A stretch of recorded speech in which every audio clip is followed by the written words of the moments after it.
ಬೆಳಗಿನ ಬೆಳಕು. ಅರಣ್ಯಕಾಂಡ 14ನೇ ಅಧ್ಯಾಯ 11-20. ಮೋಶೆಯ ಪ್ರಾರ್ಥನೆ ಭಾಗ 1. ನಿನ್ನೆ ನಾವು ಕಾದೇಶಿನಲ್ಲಿ ಇಸ್ರಾಯೇಲರ ದಂಗೆಯನ್ನು ನೋಡಿದೆವು. ಜನರು ರಾತ್ರಿ ಇಡೀ ಹತ್ತು ಐಗುಪ್ತಕ್ಕೆ ಹಿಂದಿರುಗಲು ಆಶಿಸಿದರು. ಕೊನೆಗೆ ಯೋಶುವನು ಮತ್ತು ಕಾಲೇಬರನ್ನು ಕಲ್ಲೆಸೆದು ಕೊಲ್ಲಲು ಸಹ ಬಯಸಿದರು. ಆಗ ಯೆಹೋವನ ಮಹಿಮೆಯು ಜನರ ಎದುರಿನಲ್ಲಿ ಪ್ರತ್ಯಕ್ಷವಾಯಿತು. ಇಂದು ನಾವು ಅರಣ್ಯಕಾಂಡ 14ನೇ ಅಧ್ಯಾಯ 11-20ರಲ್ಲಿ ಮುಂದುವರಿಯುತ್ತಿದ್ದೇವೆ ಮತ್ತು ಒಂದು ಅತ್ಯಂತ ಗಂಭೀರವಾದ ಕ್ಷಣಕ್ಕೆ ತಲುಪಿದ್ದೇವೆ.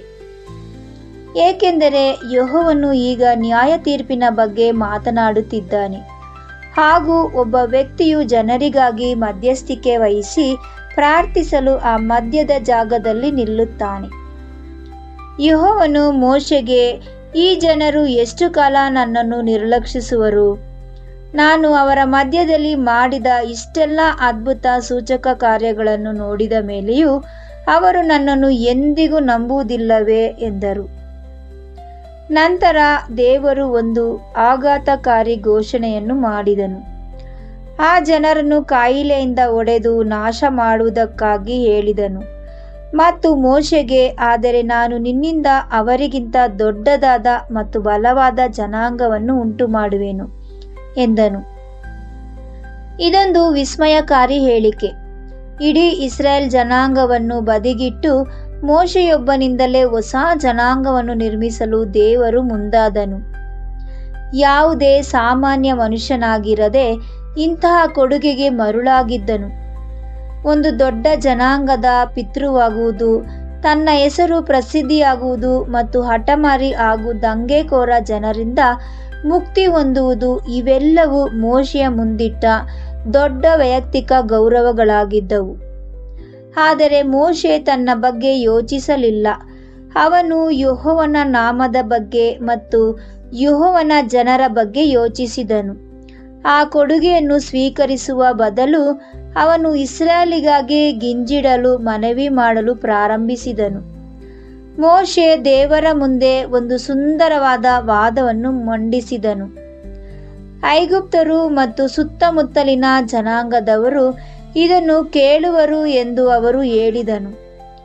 ಯೆಹೋವನು ಇಡೀ ಜನಾಂಗವನ್ನು ಒಂದೇ ಬಾರಿಗೆ ನಾಶಪಡಿಸಿದರೆ ಯೆಹೋವನು ತಾನು ವಾಗ್ದಾನ ಮಾಡಿದ ದೇಶಕ್ಕೆ ತನ್ನ ಜನರನ್ನು ಸೇರಿಸಲು ಸಾಧ್ಯವಾಗದೆ ಅವರನ್ನು ಅರಣ್ಯದಲ್ಲೇ ಕೊಂದನು ಎಂದು ಆ ಜನಾಂಗಗಳು ಹೇಳುತ್ತವೆ ಅಂದನು.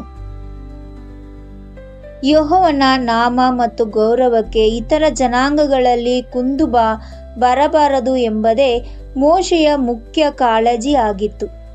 ಅವನ ಮನವಿ ಅವರು ಒಳ್ಳೆಯವರು ಆದುದರಿಂದ ಅವರನ್ನು ಉಳಿಸು ಎಂದಾಗಿರಲಿಲ್ಲ.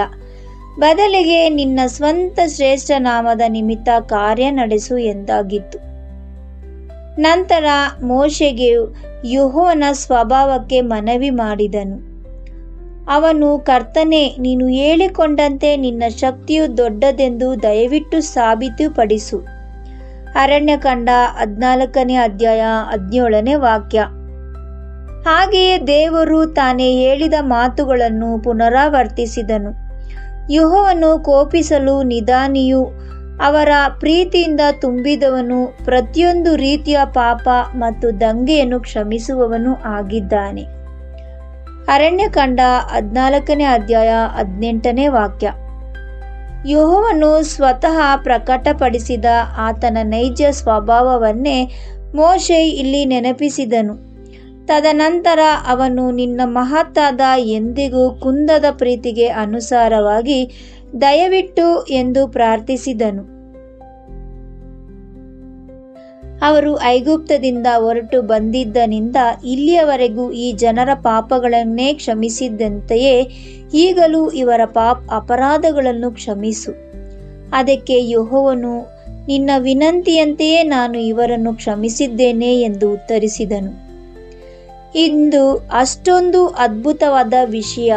ಇಡೀ ಜನಾಂಗಕ್ಕೂ ಮತ್ತು ಅವರ ವಿನಾಶಕ್ಕೂ ನಡುವೆ ಒಬ್ಬನೇ ಒಬ್ಬ ಮನುಷ್ಯನು ಮಧ್ಯಸ್ಥನಾಗಿ ನಿಂತನು ಮತ್ತು ದೇವರು ಅವನ ಪ್ರಾರ್ಥನೆಯನ್ನು ಆಲಿಸಿದನು. ಆದರೆ ದೇವರು ತನ್ನ ಕರುಣೆಯನ್ನು ವಿವರಿಸುವ ಅದೇ ವಾಕ್ಯ ಭಾಗದಲ್ಲಿ ಅನೇಕರಿಗೆ ಅರ್ಥ ಮಾಡಿಕೊಳ್ಳಲು ಕಷ್ಟವಾಗುವ ಮಾತುಗಳನ್ನು ಆಡುತ್ತಾನೆ. ನಾವು ಅದನ್ನು ಜಾಗರೂಕತೆಯಿಂದ ಗಮನಿಸಬೇಕು.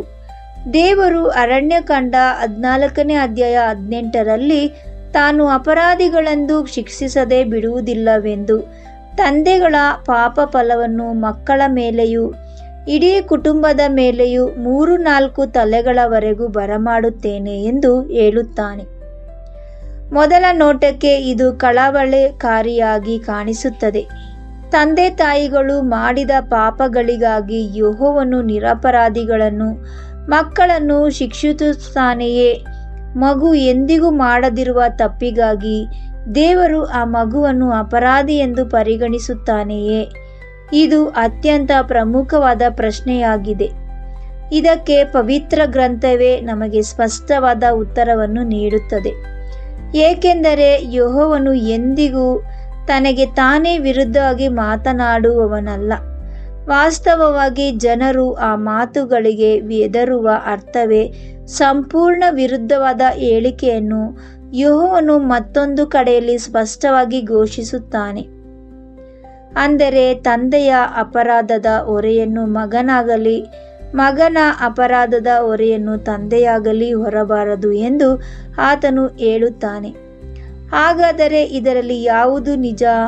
ತಂದೆಗಳ ಪಾಪಫಲವನ್ನು ಮಕ್ಕಳ ಮೇಲೆ ಬರಮಾಡುತ್ತಾನೆ ಎಂದು ಹೇಳುವ ಯೆಹೋವನು ತಂದೆಯ ಅಪರಾಧಗಳನ್ನು ಮಗನು ಹೊರಬಾರದು ಎಂದು ಹೇಗೆ ಹೇಳಲು ಸಾಧ್ಯ? ಈ ಎರಡು ಹೇಳಿಕೆಗಳು ಒಂದಕ್ಕೊಂದು ವಿರುದ್ಧವಾಗಿ ನಿಲ್ಲುವಂತೆ ಕಾಣುತ್ತವೆ. ಬರಮಾಡು ಅಥವಾ ಸಂದರ್ಶಿಸು ಎಂಬ ಪದದ ನಿಜವಾದ ಅರ್ಥವೇನು ಎಂಬುದನ್ನು ನಾವು ಗ್ರಹಿಸಿದ ಹೊರತು ಯೆಹೋವನ ಹೃದಯದ ನಿಜವಾದ ಸ್ವರೂಪವನ್ನು ನಾವು ತಪ್ಪಾಗಿ ಅರ್ಥೈಸಿಕೊಳ್ಳುವ ಸಾಧ್ಯತೆ ಇದೆ. ಅದನ್ನು ನಾವು ನಾಳೆ ಮುಂದುವರಿಸೋಣ. ಪ್ರಾರ್ಥನೆ. ಓ ನಮ್ಮ ದೇವರಾದ ಯೆಹೋವನೇ, ಇಸ್ರಾಯೇಲ್ಯರು ನ್ಯಾಯತೀರ್ಪಿಗೆ ಅರ್ಹರಾಗಿದ್ದಾಗ ನೀನು ಒಬ್ಬ ಮನುಷ್ಯನ ಮನವಿಯನ್ನು ಆಲಿಸಿದ್ದಕ್ಕಾಗಿ ನಿನಗೆ ವಂದನೆಗಳು. ತನ್ನ ಸ್ವಂತ ಘನತೆಯನ್ನು ಹುಡುಕದೆ ನಿನ್ನ ಮಹಾನ್ ಹೆಸರಿನ ಕುರಿತಾಗಿ ಚಿಂತಿಸದ ಮೋಶೆಯ ಹೃದಯವನ್ನು ನಮಗೆ ಕಲಿಸಿಕೊಡು. ನಮ್ಮ ಸ್ವಂತ ಲಾಭವನ್ನು ಹುಡುಕಲು ಬದಲು ಇತರಿಗಾಗಿ ಮಧ್ಯಸ್ಥಿಕೆ ವಹಿಸಿ ನಿಲ್ಲುವಂಥ ಜನರನ್ನಾಗಿ ನಮ್ಮನ್ನು ಮಾಡು. ನೀನು ದೀರ್ಘಶಾಂತನೂ ಅಪಾರ ಪ್ರೀತಿಯಿಂದ ತುಂಬಿದವನು ಆಗಿರುವುದಕ್ಕಾಗಿ ನಿನಗೆ ಕೃತಜ್ಞತೆ ಸಲ್ಲಿಸುತ್ತೇವೆ. ನಿನ್ನ ಮಾತುಗಳನ್ನು ಗ್ರಹಿಸುವುದು ನಮಗೆ ಕಷ್ಟವಾದಾಗಲೂ ನಿನ್ನ ಗುಣಸ್ವರೂಪವನ್ನು ನಂಬಲು ನಮಗೆ ಸಹಾಯ ಮಾಡು. ಕರ್ತನೇ, ನೀನೋ ಕರುಣೆಯೂ ದಯೆಯೂ ಉಳ್ಳ ದೇವರು, ದೀರ್ಘಶಾಂತನೂ ಪ್ರೀತಿಯಲ್ಲಿಯೂ ಸತ್ಯತೆಯಲ್ಲಿಯೂ ಪರಿಪೂರ್ಣನೂ ಆಗಿದ್ದಿ. ಕೀರ್ತನೆಗಳು 86:15 ವಾಕ್ಯ. ಕ್ರಿಸ್ತನ ಹೆಸರಿನಲ್ಲಿ ಬೇಡಿ ಹೊಂದುತ್ತೇವೆ ನಮ್ಮ ಪರಮ ತಂದೆಯೇ. ಆಮೇನ್.